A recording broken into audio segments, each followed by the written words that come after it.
Okay, we're going to see more activity at the temple today with chapter 5.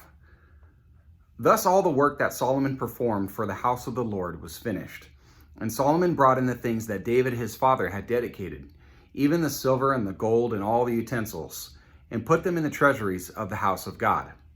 Then Solomon assembled to Jerusalem the elders of Israel and the heads of the tribes, the leaders of the fathers' households of the sons of Israel, to bring up the ark of the covenant of the Lord out of the city of David, which is Zion.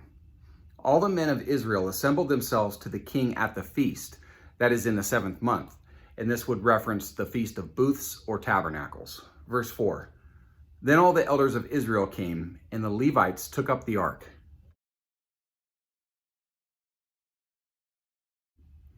They brought up the ark and the tent of meeting, and all the holy utensils which were in the tent.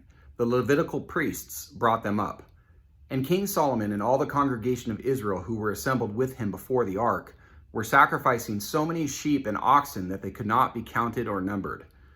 Then the priests brought the ark of the covenant of the Lord to its place, into the inner sanctuary of the house, to the Holy of Holies, under the wings of the cherubim. For the cherubim spread their wings over the place of the ark, so that the cherubim made a covering over the ark and its poles.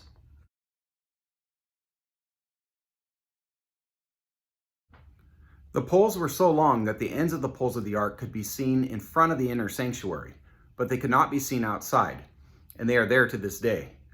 There was nothing in the ark except the 2 tablets which Moses put there at Horeb, where the Lord made a covenant with the sons of Israel, when they came out of Egypt.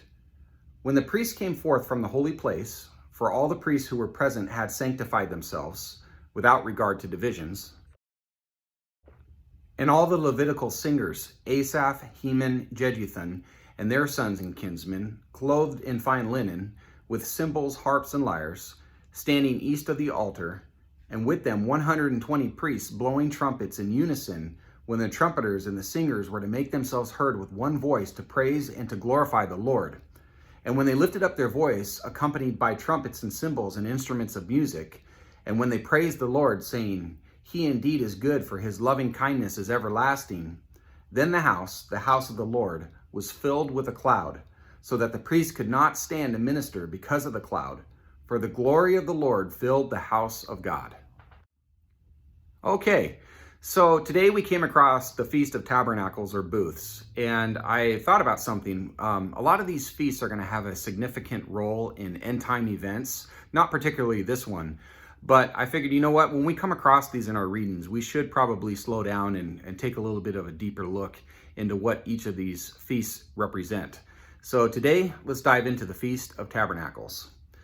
The Feast of Tabernacles, also known as the Feast of Booths or Sukkot, is the 7th and last feast that the Lord commanded Israel to observe, and one of the 3 feasts that the Jews were to observe each year by going to appear before the Lord their God in the place which he would choose. And that's from Deuteronomy chapter 16. The importance of the Feast of Tabernacles can be seen in how many places it's mentioned in Scripture. In the Bible, we see many important events that took place in the time of the Feast of Tabernacles, including what we saw today, the dedication of Solomon's temple. The Feast of Tabernacles takes place on the 15th of the Hebrew month Tishri.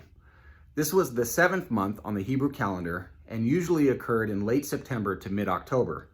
The feast begins 5 days after the Day of Atonement, and at the time the fall harvest had just been completed.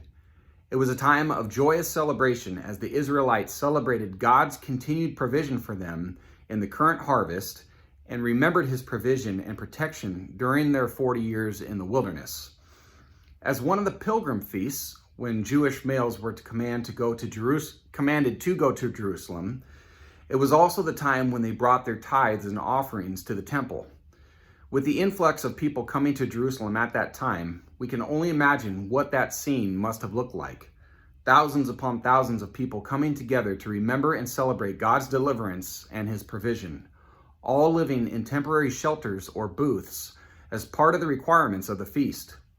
During the 8-day period, so many sacrifices were made that it required all 24 divisions of priests to be present to assist in the sacrificial duties. Like all the feasts, it was instituted by God as a way of reminding Israelites in every generation of their deliverance from Egypt by God. Of course, the feasts are also significant in that they foreshadow the work and actions of the coming Messiah. Much of Jesus' public ministry took place in conjunction with the holy feasts set forth by God.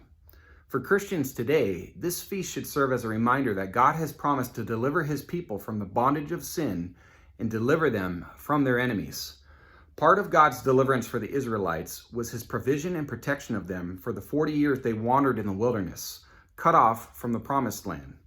The same holds true for Christians today. God protects us and provides for us as we go through life in the wilderness of this world. While our hearts long for the promised land of heaven and to be in the presence of God, he preserves us in this world as we await the world to come and the redemption that will come when Jesus Christ returns again to the tabernacle or to dwell among us in bodily form. So that'll do it for the day, guys. Thanks for being here, and I do hope to see you tomorrow. God bless you. Take care.